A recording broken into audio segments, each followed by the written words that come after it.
오늘은 하나님을 바라보며 살아야 합니다 라는 제목으로 말씀 나누겠습니다. 여러분, 세상이 참으로 많이 썩었습니다. 사람들은 세상에서 또 직장을 다니면서 동물 왕국이라 이런 표현을 서슴없이 사용합니다. 직장인들의 삶을 표현한 조조소라는 그런 드라마가 있어요. 10명도 안 되는 직원이 근무하는 정말 작은 중소기업을 배경으로 만들어진 드라마인데요. 여기 보면 이렇게 딱 보면 어떻게 저런 환경에서 직장 생활을 하지? 왜들 저렇게 서로 얽히고 설키고 비난하고 비방하고 속이고 저렇게 할까? 과장되고 극단적인 내용들이 많아서 이런 직장이면 때려치겠다. 이런 직장은 어떻게 다녀? 이런 소리가 절로 나옵니다. 그런데 말입니다. 이 드라마에 달린 댓글을 보면 거의 비슷해요. 한결같아요. 뭐라고 댓글을 다냐면요. 실제는 더 그렇다. 저 회사는 약과다. 저 정도만 돼도 나는 다니겠다. 이렇게 얘기를 합니다. 현실은 더하면 더했지 덜하지 않다. 이런 내용의 댓글이 대부분입니다.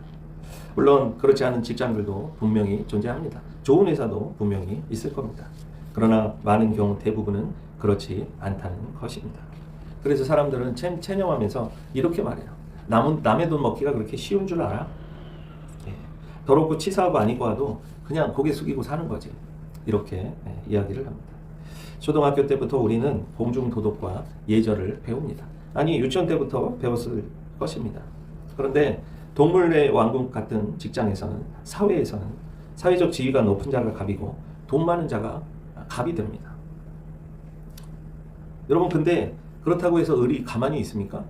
을도 당하고만 있지 않아요. 뒤에서 온갖 갑질을 하는 자들을 욕하고 비난하고 불고 뜯습니다. 이 악순환이 계속되고 반복되고 이렇게 살아갑니다. 그런데 막상 서로 마주하면 세상에 가장 선하고 착한 사람처럼 다정하게 예의를 갖춰서 깍듯이 인사를 나눕니다. 여러분, 가증스러움의 끝판왕이에요. 마치 세상에 나가면 살얼음을 걷는 것처럼 이런 환경에서 놓이게 되고 이렇게 살아가는 것입니다. 그래서 미가는 현실을 직시하며 이렇게 가감없이 이야기를 합니다. 우리 1절 말씀 먼저 보겠습니다. 미가서 7장 1절 말씀 되겠습니다. 재앙이로다 나여 나는 여름 과일을 딴 후와 포도를 거둔 후 같아서 먹을 포도송이가 없으며 내 마음에 사모하는 처음 익은 무화과가 없도다. 재앙을 이야기하면서 당연히 풍성한 열매를 거두어야 하고 누려야 할 상황인데도 불구하고 전혀 그러지 못하다는 거야. 수많은 악인들의 수탈과 빼앗김을 통해서 자기 몫은 없다는 거야. 그 이야기를 2절부터 4절까지 합니다. 우리 같이 한번 읽어보겠습니다. 경건한 자가 세상에서 끊어졌고 정직한 자가 사람들 가운데 없도다. 무리가 다 피를 흘리려고 매복하며 각기 그물로 형제를 잡으려 하고 두 손으로 악을 부지런히 행하는 도다. 지도자와 재판관은 뇌물을 구하며 권세자들은 자기의 마음의 욕심을 말하며 그들이 서로 결합하니 그들의 가장 선한 자라도 가시가고 가장 정직한 자라도 찔레 울타리보다 더하도다. 그들의 파수꾼들의 날 곧 그들 가운데 형벌의 날이 임하였으니 이제는 그들이 요란하리로다. 아멘. 여러분, 성경이 얼마나 적나라하게 이 동물의 왕국과 같은 이 세상을 묘사하고 있습니까? 자비 없습니다. 배려 없습니다. 겉으로는 그렇게 하는 척하지만 실제로는 그렇지 않다는 사실이에요. 이러고 살아요. 이사야와 아모스 선지자도 똑같은 탄식을 했어요. 이사야서 1장 23절에 내 고관들은 패역하여 도둑과 짝하며 다 뇌물을 사랑하며 예물을 구하고 부활을 위하여 신원하지 아니하며 과부의 송사를 수리하지 아니하는 도다. 아모스 5장 12절에도 같은 말씀이 기록되었어요. 너희의 허물이 많고 죄악이 무거움을 내가 아노라. 너희는 의인을 학대하며 뇌물을 받고 성문에서 가난한 자를 억울하게 하는 자로다. 얼마나 억울하고 분하고 답답한 일을 당하는 약한 자들이, 선한 자들이 많은지 모릅니다. 이사야서 59장 14절 15절에 정의가 뒤로 물러섬이 되고 공의가 멀리 섰으며 성실이 거리에 엎드려지고 정직이 나타나지 못하는 도다. 성실이 없어짐으로 악에서 떠나는 자가 탈취를 당하는 도다. 악을 행하다가 거기서 떠나려고 하는 사람조차도 다 빼앗기고 탈취를 당한다는 말씀입니다. 악에서 돌이키기도 힘든 세상이 되었다는 말씀입니다. 여러분, 우리나라 어떻습니까? 상황이 똑같지 않습니까? 예전에는 대통령도 범죄하면 감옥에 가던 나라였어요. 이제는 가지 않아요. 처벌받지 않습니다. 높은 권세를 가진 정치 권력자들과 사악함과 위선의 정점을 찍고 있습니다. 범죄를 해도 숨기기 바쁘고 사과하지도 않습니다. 모재 추정의 원칙을 주장하며 일반인이라면 1심 유죄 판결이 나면 바로 법정 구속이 됩니다. 그런데 특혜를 받고 불구속 재판으로 3심까지 갑니다. 결국 3심에서도 최종 유죄가 나오면 어쩔 수 없이 그때야 감옥에 들어갑니다. 그나마 형기도 3분의 1도 안 채우고 사면 복권되어서 나옵니다. 여러분, 이게 하나님의 공이고 이게 정직한 세상입니까? 성경이 말하는 아모스와 또 미가서에서 기록된 또 이사야서에서 기록된 그 말씀 그대로가 우리에게 실현되고 있지 않습니까? 재판받는 과정 내내 결코 반성한 적이 없고요. 결코 인정한 적이 없어요. 도의적 책임은 있다. 이런 식으로 얘기합니다. 내 죄는 아니지만 책임은 나한테도 좀 있는 것 같다. 이런 식입니다. 잠언 28장 13절에 자기의 죄를 숨기는 자는 형통하지 못하나 죄를 자복하고 버리는 자는 불쌍히 여김을 받으리라. 끝까지 아니래요. 누명을 쓰고 억울하대요. 미가서 3장 2절 3절 말씀해 보면 그런 자들에 대해 이렇게 표현하고 있어요. 백성의 가죽을 벗기고 그 뼈에서 살을 뜯어 그 뼈를 꺾어 다지기를 냄비와 솥 가운데에서 담을 고기처럼 하는도다. 자기는 모든 특혜와 특권을 다 누리고 다른 사람들은 절대로 누리지 못하게 합니다. 예전에는 열심히 노력하고 성실히 공부하면 개천에서도 용이 났어요. 이제는 용도 나지 못하는 세상. 개천에서 살라는 거예요. 너희들은 개천에서만 살아. 거기도 괜찮아. 거기도 사람 사는 세상이야. 이런 식으로 이야기를 합니다. 여러분, 정말 이 세상은 심판의 끝을 향해 나아가고 있습니다. 또한 가족 간에 서로 분쟁하고 대립하는 악한 시대가 올 것이라고 말씀하고 있습니다. 예수님께서 말씀하시기를 이 세상에 평화를 주러 온 줄 아느냐? 그렇지 않다고 말씀하세요. 도리어 이 세상에 불을 내리려고 불을 던지러 왔다고 말씀하고 계십니다. 지금 우리나라도 그런 상황이 됐지 않습니까? 교회와 가정에서도 이런 분쟁과 분란이 일어나고 있어요. 진실을 말하는 사람, 거짓을 말하는 사람, 범죄자를 비호하는 사람, 도리어 그 범죄를 단죄하는 사람, 정의에 선 사람, 불의에 선 사람, 극명하게 길이 갈리고 나눠지고 있습니다. 교회와 가정에 있는 어둠을 예수님께서는 마지막 때가 되면 내어 쫓겠다 얘기를 합니다. 이전에는 좋은 게 좋은 거지, 서로 평화하고 화평하고 사랑이라고 하면 다 통용되고 그것으로 다 얼버무려져서 다 그것으로 끝났어요. 사랑이라는 단어 하나면 끝났어요. 제가 미국 히피 얘기를 계속 합니다만 미국의 히피족들이 오토바이를 타고 가죽 잠바를 입고 전국을 누비면서 살았어요. 젊은 남녀들이 매일 짝을 바꿔가면서 혼숙을 하면서 음란을 즐기면서 자유다, 이것이 진정한 자유다 이러면서 살았어요. 여러분, 그렇게 살다 보면 무슨 일이 생깁니까? 아이들이 태어나요. 아버지가 누군지도 모르는 자식들이 태어납니다. 근데 그때 히피족들이 뭐라 그랬습니까? 이 아이는 우리의 자녀다. 우리가 사랑으로 키운다. 우리가 끝까지 잘 키우겠다. 여러분, 이게요 세상이 말하는 사랑이고 평화입니다. 이게 세상이 말하는 평화와 사랑이에요. 여러분, 성경에서 이것을 사랑이라고 합니까? 이것을 평화라고 합니까? 천만의 말씀입니다. 그건 범죄고요. 그 아이에 대한 범죄입니다. 아버지가 누군지도 모르는 가운데 태어난 자식이 무슨 죄가 있어요? 부모의 범죄로 인해 그 아이가 아버지도 평생을 누군지도 모른 채 살아가야 합니다. 여러분, 그랬더니 어떤 사람이 그래요. 아이고, DNA 검사하면 아버지가 누군지 찾을 수 있어요. 여러분, 그게 말이라고 하는 말입니까? 예? 그 음란한 환경에서 우리 아버지 엄마가 그렇게 살았다는 것 자체가 아이들에게 얼마나 큰 상처와 회복될 수 없는 범죄라는 것을 전혀 모르는 거예요. 그래서 예수님은 분명하게 이것을 밝혀내고 이 어둠을 내어 쫓겠다고 말씀하시는 거예요. 교회가 이런 식으로 사랑과 평화를 이야기하는 것은 범죄입니다.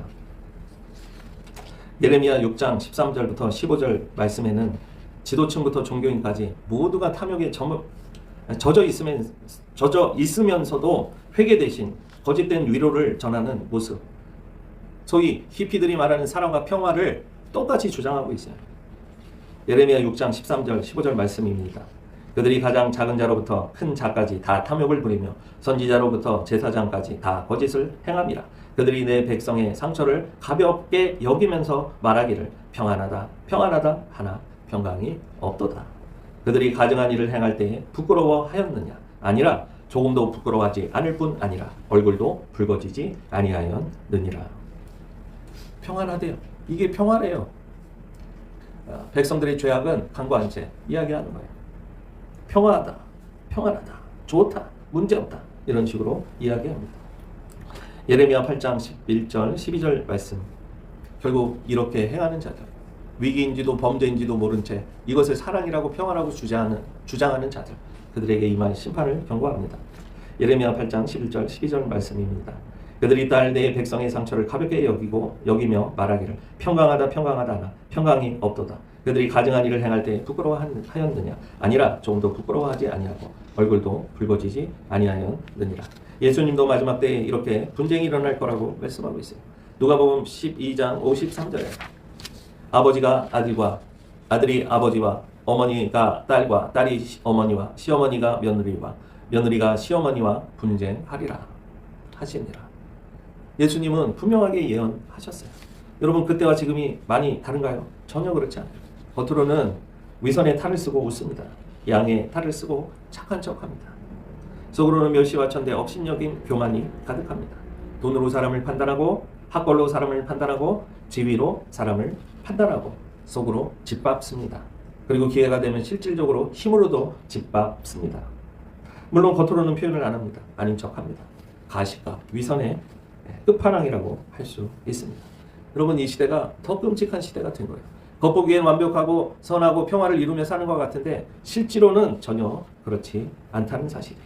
여러분, 그렇기 때문에 우리는 어떻게 살아야 할까요? 미야자키 하야오가 그대들은 어떻게 살 것인가 라는 제목의 애니를 내놓았습니다. 많은 사람들은 그의 마지막 최후의 작품이 될 것이다 라고 이야기를 했어요. 그런데 이 내용을 잘 이해하지 못하는 사람들은 미야자키 하야오가 한물 같다, 너무 난해하다, 그렇게 얘기를 해요. 여러분, 그렇지 않아요. 그는 천재 작가예요. 그는 혼란스럽고 죄 많은 세상에서 개인이 어떻게, 한 사람인 내가 어떻게 살 것인가에 대한 질문을 던지고 있는 거예요. 악의가 없는 깨끗한 돌로 너만의 탑을 쌓아라, 이렇게 제안하는 내용이에요. 내용을 다 설명하기는 어렵지만 주인공의 할아버지가 세상을 만드는데요, 탑을 쌓습니다. 그런데 우리가 볼 때는 도저히 쌓을 수 없는 균형의 기괴한 그런 탑을 쌓아요. 조금이라도 균형이 무너지면 바로 무너질 그런 모양의 탑을 할아버지가 쌓고 이것을 손자에게 물려주려고 하는 거예요. 그런데 그 세상은 앵무새 왕국이 점령을 하고 악의 세력이죠. 그리고 요새 대장이 와서 그 탑을 본인이 쌓을 수 있다고 하면서 쌓습니다. 그런데 결코 쌓기가 쉽지 않은 거예요. 균형을 잡아가며 깨끗하게, 성실하게, 정직하게 살아간다는 것이 쉽지가 않은 거예요. 그는 쌓다가 도저히 쌓을 수 없으니까 그 탑을, 놓여있던 책상을 잘라버립니다. 다 무너뜨리는 거예요. 악의 세력을 대표하는 앵무새의 대왕은 탑 쌓기에 실패하자 그렇게 다 망해도 좋아, 세상이 망하든지 말든지, 국민이 망하든지 말든지, 알게 뭐야, 내 뜻대로 안 되면 소용없어, 이런 식으로 한다는 거예요. 그나마 유지되던 세상의 균형이 끝내 무너지고 그 세상은 멸망하게 됩니다. 지금도 마찬가지라는 거예요. 우리 7절 말씀 읽어보겠습니다. 그러므로 우리는 어떻게 살아야 합니까? 오직 나는 여호와를 우러러보며 나를 구원하시는 하나님을 바라보나니 나의 하나님이여 나에게 귀를 기울이시로다. 그럼 어떻게 살아야 돼요? 오직 하나님을, 여호와를 우러러보며 나를 구원하시는 하나님을 바라보며 살아야 한다는 거예요. 그러면 하나님께서 나에게 귀를 기울이신다는 것이에요. 애니의 주인공 마이토는 스스로 자신이 피해자라고 주장하고 또 그렇게 자해해서 흉터를 이마에 남깁니다. 말도 안 되는 일이죠. 내가 피해자고, 나는 아무 잘못이 없다. 그런데 애니가 끝날 때쯤 자신의 흉터를 가리키며 자기의 잘못된 행동을 반성합니다. 그리고 정말 무너질 것 같은 이 세상, 그 선을 향한 균형을 위해 그가 탄식하고 제자리로 돌아오는 내용이 이 애니의 핵심 주거리입니다. 희망은 우리가 하나님 앞에 세상이 썩었다, 틀렸다, 나도 피해자다 이렇게 주장하는 것이 아니고요. 우리 죄를 인정하고 하나님의 도우심을 구하며 살아가야 한다는 것이에요. 이게 중요한 거예요.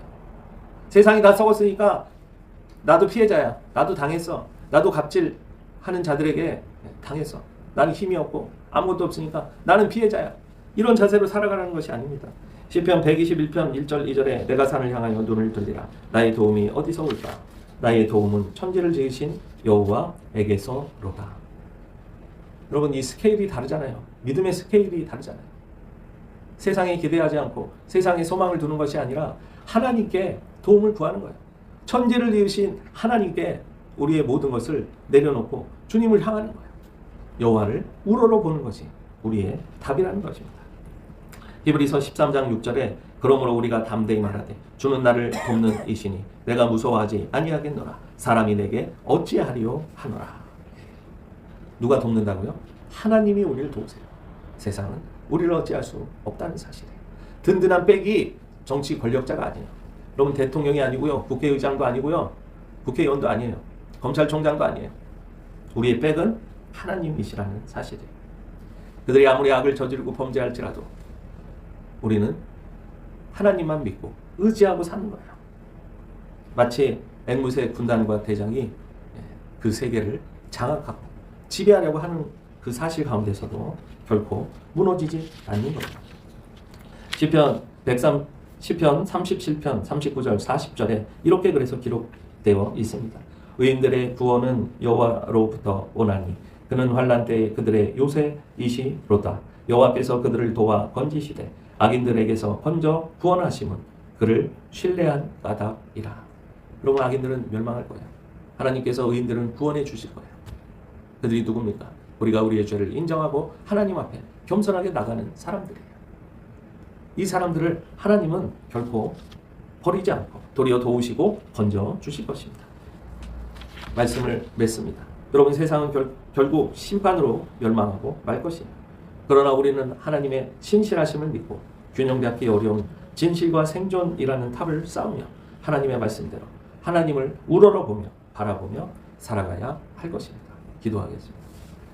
거룩하고 사랑이 많으신 하나님, 죄 많은 이 세상 우리가 어떻게 살아야 할까요? 우리는 오직 여호와 하나님 한 분만 바라보며 살아가야 될 줄 믿습니다. 하나님, 원망하고 시기하고 질투하고 나만 피해자야 하는 이런 피해의식 속에서 살아가지 말게 하시고 오직 여호와 한 분 하나님의 도우심만을 구하며 이 세상을 이기고 살아갈 수 있도록 도와주옵소서.